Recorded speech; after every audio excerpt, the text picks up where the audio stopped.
Joining me now is a man not known for sitting on the fence. He passionately opposed the invasion of Iraq, and now he feels that Hezbollah is justified in attacking Israel. The Respect MP for Bethnal Green is in our central London studio. A very good evening, good morning rather, to you, Mr. Galloway. How do you justify your support for Hezbollah and its leader, Sheikh Hassan Nasrallah? A preposterous way to introduce an item, and what a preposterous first question. 24 years ago, on the day my daughter was born, and I've just celebrated her 24th birthday, I had to dash to the maternity hospital to see her given birth from a mass demonstration in London against the Israeli invasion and occupation of Lebanon. Israel has been invading and occupying Lebanon all of my 24-year-old daughter's life.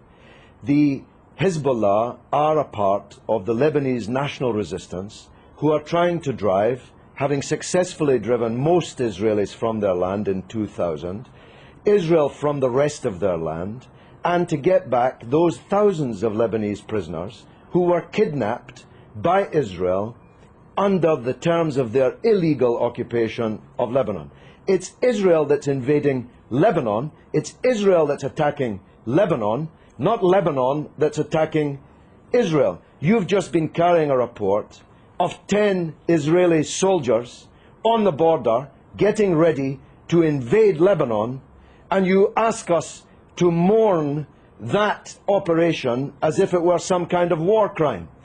Israel is invading Lebanon and has killed 30 times more Lebanese civilians than have died in Israel. So it's you who should be justifying the evident bias which is written on every line on your face and is in every nuance of your voice and is loaded in every question that you ask.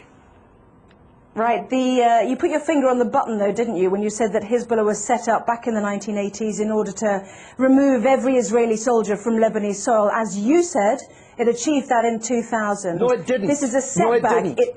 It didn't. This is a key point that you're concealing from your viewers. Israel was forced out of most of the south of Lebanon in 2000.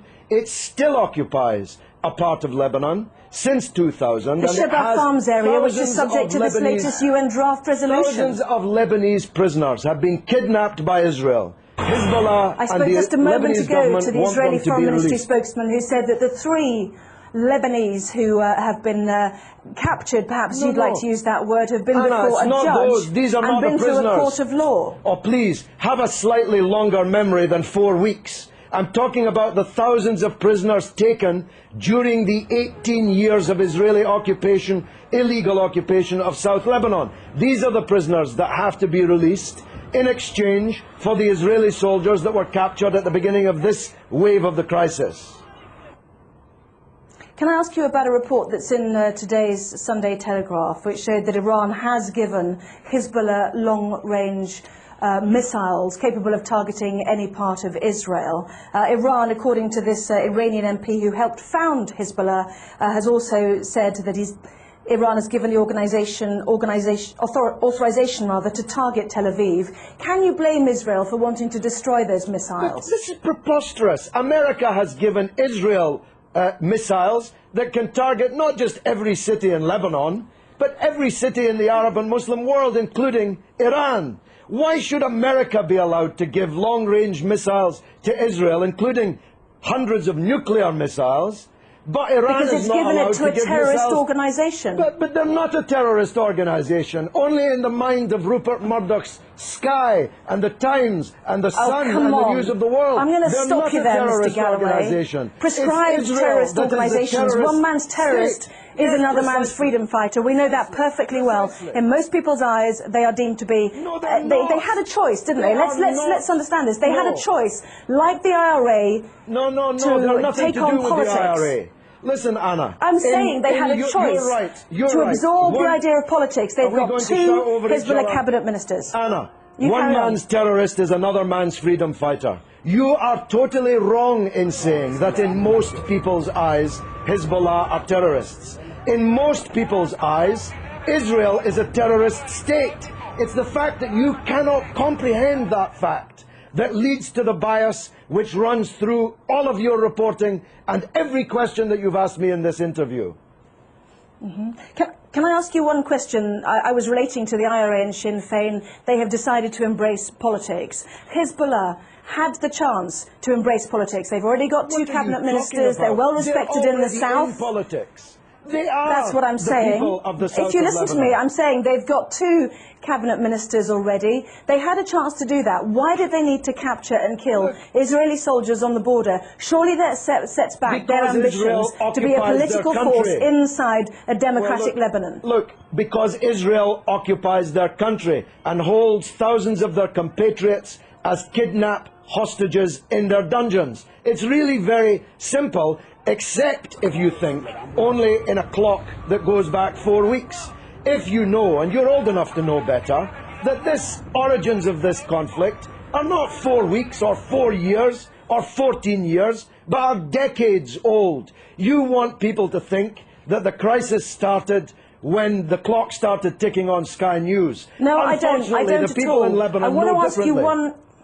I want to ask you one final question. Do you think that the 4 weeks that we've seen, as you mentioned, the 26 days of this crisis, has set back Hezbollah's ambitions? Not only are Israeli soldiers now over the border... Let me finish. Would you mind letting me finish, please? Not only are Israeli soldiers over the border in sizable numbers, but also there claims to be a good political organisation to help a democratic Lebanese government with the Syrians who've also now left an independent state. That has also come to blows as well. What a silly question. What a silly person you are. Hezbollah is winning the war. You can see it on the other half of the screen.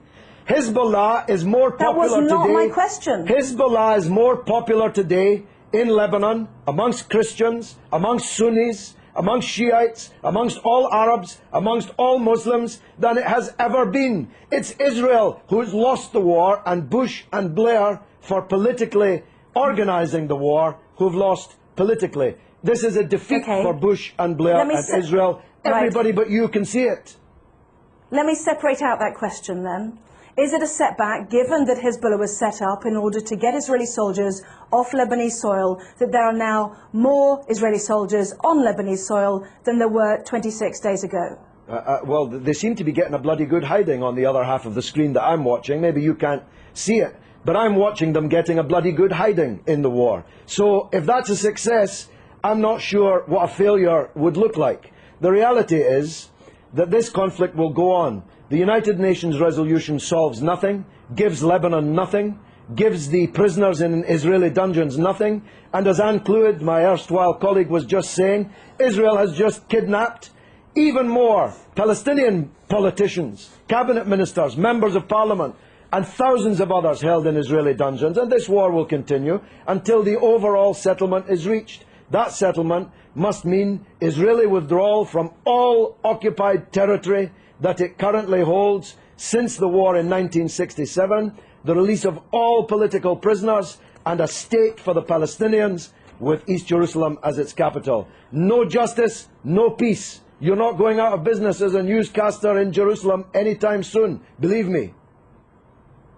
Well, as usual, you have prompted a huge email response, both for and against you, Mr. Galloway, so we'll leave it there. I have to say that some people might find it offensive when more families are mourning their dead to hear you say that it was a bloody good hiding. So you don't give a damn. You don't even know about the Palestinian families. You don't even know that they exist. Tell me the name of one member of the 7 members of the same family slaughtered on the beach in Gaza by an Israeli warship. You don't even know their name, but you know the name of every Israeli soldier who's been taken prisoner in this conflict, because you believe, whether you know it or not, that Israeli blood is more valuable than the blood of Lebanese or Palestinians. That's the truth, and the discerning of your viewers already know it.